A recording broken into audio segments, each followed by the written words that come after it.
Hello everyone, today we will talk about how to fix or how to solve the problem of deactivate account on the application of Teams.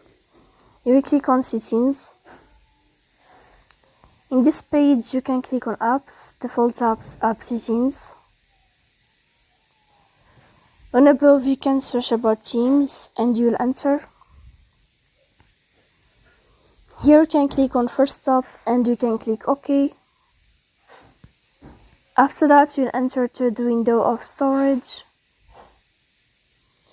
Here you can click clear cache. Don't click clear data because that can cause you errors or can delete your account. In the end, you can turn off your Wi-Fi and you can turn on your Wi-Fi again to fix that problem. So please don't forget to support us by like and subscribe. See you next time in another video.